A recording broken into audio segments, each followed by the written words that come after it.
Next हमारा concept क्या है, efficient and inefficient utilisation of resources. कुशलतम इस्तेमाल कब हो रहा है संसाधनों का? जब हम इस प्रोडक्शन पॉसिबिलिटी का पे होते हैं तो हम कहेंगे कि यहाँ पे संसाधनों का पूर्ण इस्तेमाल हो रहा है और इष्टतम इस्तेमाल हो रहा है, कुशलतम इस्तेमाल हो रहा है, जो भी आप टर्म यूज़ करें हिंदी में एफिशिएंट यूटिलाइजेशन। अगर हम इस कर्व पे हैं तो हमारा एफिशिएंट यूटिलाइजेशन है। अगर इसके अंदर है, बाहर वाले तो हम कॉम्बिनेशन प्राप्त ही नहीं कर सकते। अगर इसके अंदर हमने क्या कहा, ये सभी अटेनेबल हैं। अगर हम कहीं अंदर मान लीजिए ए पॉइंट पे हैं तो यहाँ पे हम संसाधनों का पूरा इस्तेमाल नहीं कर रहे। इसका मीनिंग क्या है कि यहाँ पे जो एक्स वस्तु ए पॉइंट पे हमें क्या पता चल रहा है, एक्स वस्तु की इतनी इकाइयाँ और वाई वस्तु की इतनी इकाइयाँ।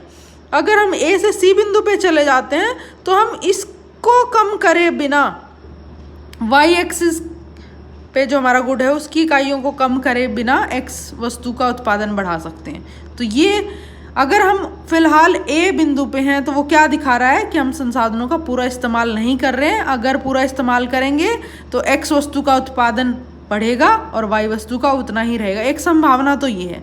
दूसरी संभावना क्या हो सकती है कि यहाँ पे अगर हम ए से बी बिंदु पे जाते हैं तो एक्स वस्तु का उत्पादन उतना ही रहता है लेकिन वाई वस्तु का उत्पादन बढ़ जाएगा। किस वजह से बढ़ जाएगा? क्योंकि हम संसाधनों का पूरा इस्तेमाल नहीं कर रहे थे। उसको पूरा करेंगे तो हम इस बाउंड्री पे जो हमारा फ्रंटियर है इस कर्व पे आ जाएंगे।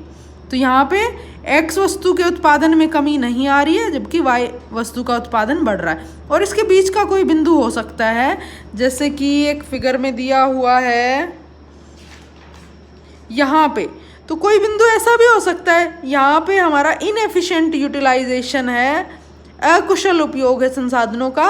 अगर यहाँ बीच में हम पहुँचते हैं बी बिंदु पे तो यहाँ पे हमारा एक्स वस्तु की भी अधिक मात्रा है बी बिंदु पे और वाई वस्तु की भी अधिक मात्रा है। वाई के लिए हम इसको वर्टिकल देखेंगे, एक्स के लिए हम इधर। अगर हम यहाँ से वाई एक्सिस की तरफ एक्स एक्सिस की तरफ पॉइंट्स ड्रॉ करते हैं और फिर बी बिंदु से करते हैं तो हमें स्पष्ट दिखाई दे जाएगा कि बी बिंदु पे ई के कंपैरिजन में अधिक एक्स और अधिक वाई वस्तु का उत्पादन हो सकता है।